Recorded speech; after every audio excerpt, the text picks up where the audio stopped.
Bueno, lo prometido es deuda y están con nosotros Carlos Salomón, usted lo conoce, pieza estelar aquí en BenSerie y un extraordinario líder de opinión, un gran columnista, un gran periodista y sobre todo amigo Pepe Ureña. Vamos a platicar con ellos, ojalá lleguemos un poco al debate sobre lo que ha ocurrido con el informe. No puedo decirle el cuarto, o sea, constitucionalmente sí podría decir el cuarto informe del presidente de la República, pero él confunde asambleas callejeras con reportes, con informes, con datos, sus datos.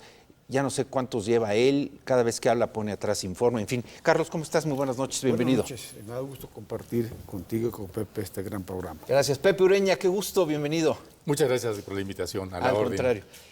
Pues está acabando ya el sexenio, qué rápido, ya el cuarto informe. Vamos a corresponder a este nuevo ceremonial que se vio obligado el presidente Fox cuando le impidieron entrar al Congreso de la Unión. Hubo cambios constitucionales para que el informe se tuviera que entregar por escrito, enviar un mensajero para ello. Esta no va a ser una ocasión distinta. Este es el inicio del final. El inicio del final implica en la liturgia de la política mexicana, como pasa el cuarto informe, empieza prácticamente tu proceso de aquel famoso, te dan 3 sobres, ¿no? El primero, echa la culpa al que se fue. El segundo sobre, cambia tu equipo.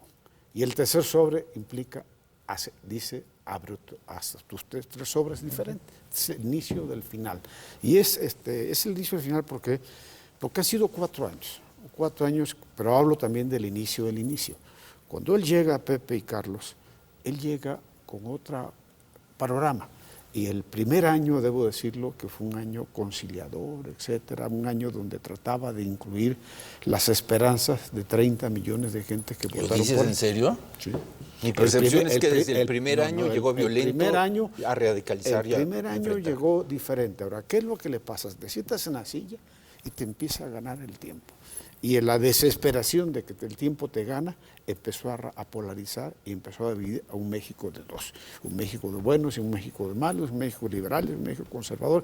Pero porque él se dio cuenta, además de cuando llega, el primer evento que le ocurrió es la gran tragedia, que no nos acordamos, cuando explota el ducto en Hidalgo y que él tiene que venir a ver la primera tragedia. Un gobierno con muchos problemas. Luego la pandemia destruyó no los sueños de él, sino destruyó muchos sueños. Oye, pero después de esa primera tragedia vino el helicópterazo en Puebla. Sí. Un 24 de diciembre. El 24 de diciembre se muere Rafael Moreno Valle, se muere la gobernadora electa. Y hasta hoy nadie sabe en cuáles fueron las causas reales. Entonces, un gobierno de 4 años con muchos problemas, con mucho drama. Y él, metido en la pandemia lo sorprende. Entonces, con todos los hospitales prácticamente. Pero el inicio del inicio fue diferente. Y este es el inicio del final. Oye, ¿le sorprendió la pandemia? Pues él dijo que le había caído como anillo al dedo, ¿no? Bueno, pero le sorprendió a él, le sorprendió a Macron, le sorprendió a Pedro Sánchez, le sorprendió al propio Trump.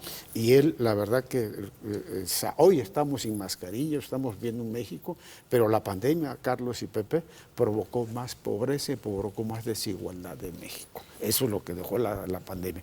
En México había sido una fábrica de pobres antes de López Obrador y hay otra fábrica de pobres muy, muy diferente. Pero aparte de la fábrica de pobres, que seguimos creciendo en pobreza, creo que 3 millones de pobres en este nuevo periodo gubernamental.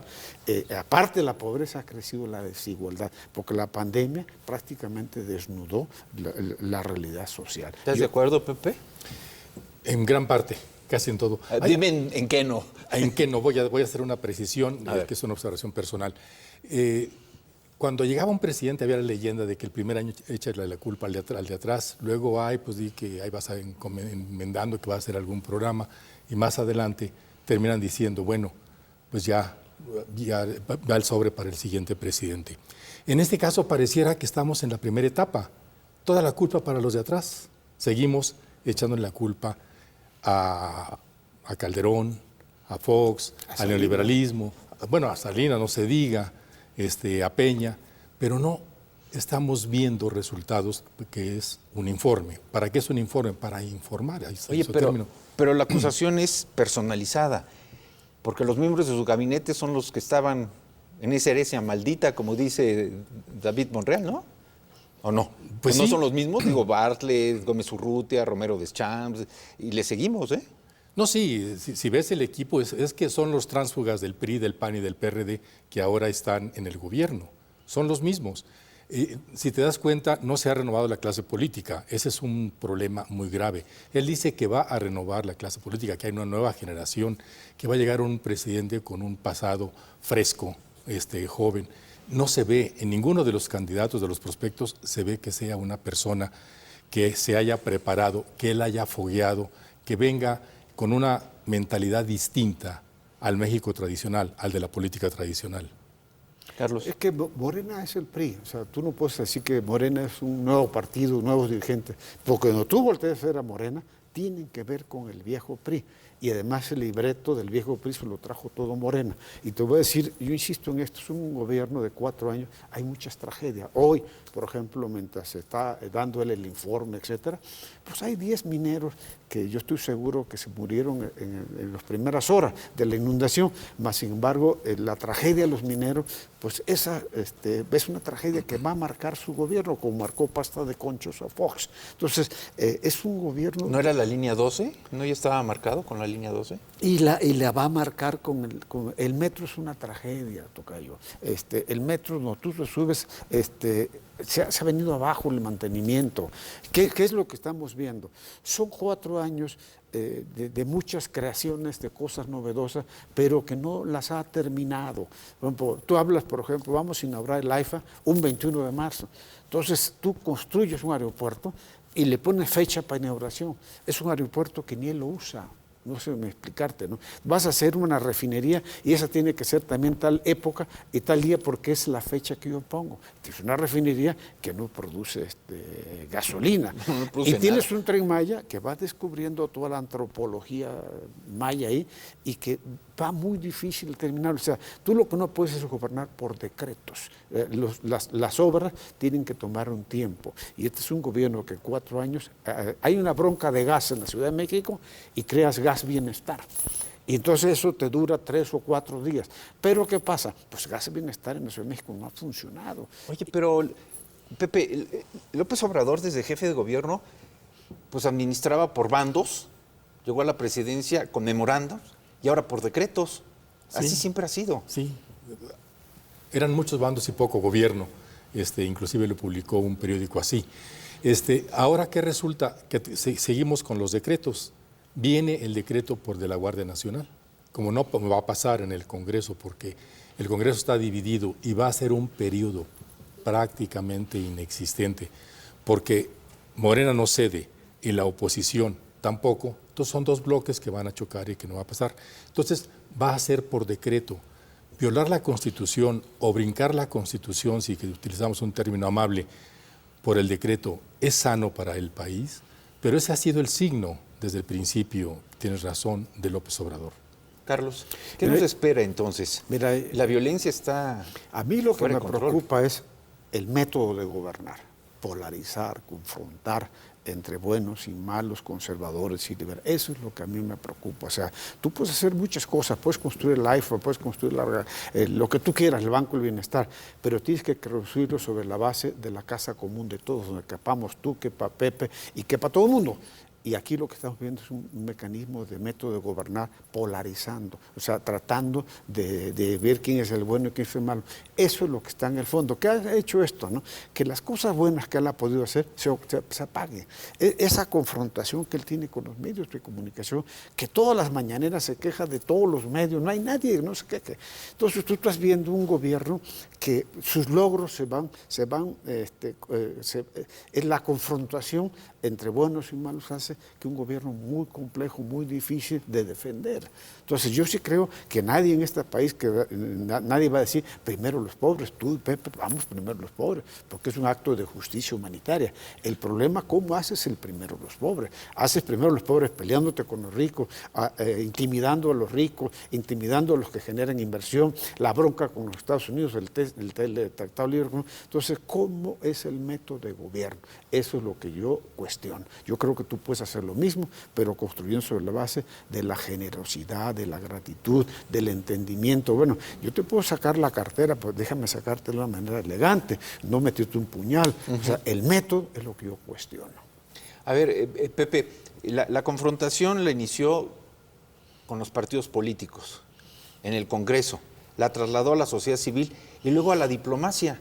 porque vemos también que hay buenos y hay malos, ¿no? O Sí, sea, claro. Biden y Trump, a pesar de que Trump decía que era su amigo, lo dobló, pero en fin, eran sus amigos. Pero ya se peleó con el Vaticano, ya se peleó con España, Con la Unión Europea. con la Unión Europea, con Austria, con Panamá. Entonces, digo, eso nos ayuda, eso habla bien de nuestro país, eso fomenta inversiones. Por supuesto que no. Somos amigos de Nicaragua, de Cuba, de Perú, ahora que tiene un gobierno de izquierda. Pero ¿por qué llevar eso hacia allá? Él quiere trascender internacionalmente por esa vía. Y creo que en gran medida el canciller Marcelo Ebrard no está conforme. Seguramente, si él fuera el próximo presidente, veríamos un cambio radical en política exterior. Él sí generaría una sinergia con Estados Unidos para la inversión, sería más conciliador con el capital extranjero, generaría mucha mayor confianza en los empresarios nacionales. Pero es parte de su ADN, del ADN del presidente. Él es así, lo sabíamos desde el principio que venía con una especie, yo no sé si son síndromes de infancia o algo parecido, pero se refleja en un gobierno que no tiene líneas en muchísimos sentidos y que no benefician al país, al contrario lo perjudican, como esas confrontaciones con el capital extranjero y con bloques importantes como la Unión Europea. Carlos. Hay algo muy relevante, Carlos, que hay que decirlo, lo decía Pepe al principio. Un gobierno se sostiene con un equipo. En este gobierno el gabinete nunca ha existido. Yo te puedo mencionar varios miembros del gabinete que nadie los conoce. Y muchos que fueron eran políticamente que ya no están. Sánchez Cordero, Julio Sierra, Alfonso Romo, Santiago Nieto, todos esos ya no están. Tú estás viendo caras nuevas de un gobierno que ha venido cambiando desde el primer día su rostro. ¿Por qué? Porque en el gabinete se ha establecido una relación con él de miedo. O sea, hay una relación de miedo. O sea, el gabinete le tiene pavor. O sea, no hay confianza, no hay manera de decir, oiga, presidente, esto no es así. Entonces, él establece una línea, como dice Pepe, de esto, y sobre la base de la polarización, el equipo prácticamente no existe en términos ¿cómo dijera?, de equipo. O sea, si a ti te incomoda que te digan las cosas, entonces empezamos a gobernar ya con el error. La gente te tiene que decir, oiga, presidente, esto no es así. Y el equipo de él le tiene pavor, le tiene desconfianza. Tú así le hablabas a Zedillo, ¿no? Sí, porque es la mejor forma de ayudar a un presidente es diciendo las cosas tal como son. Y más su vocero, su creador de Si imagen, le gusta su bien protector. y si no le gusta bien, pero lo que no puede ser es cómplice. O sea, tú puedes ser cómplice que estás viendo la debacle, estás viendo los problemas y simplemente te amarras y dices, bueno, pues yo lo que estoy cuidando es mi chamba, porque mi chamba pues me da unos privilegios. Ese es el error que ha caído mucha parte del gabinete. O sea, ahí como la Secretaría del Trabajo, piensa en el asunto de los mineros, una mina, por ejemplo, que está en condiciones no técnicas, no materiales, donde los trabajos están prácticamente sometidos a condiciones no salariales y nadie hace nada, ni la Secretaría de Economía. Él firmó el Tratado de Libre Comercio con el gran mediador del TLC y lo firmó, estoy seguro que no lo revisó. Entonces, vamos a hacer una pausa, esto está interesante porque, bueno, lo que decía Pepe, que se quiere consolidar como el Mesías continental, bueno, quiso desaparecer la OEA, ni más ni menos, ¿no? Y este asunto de los mineros, por lo mismo vimos en la tragedia de la línea 2. En fin, vamos a una pausa, esto va en serio, regresamos.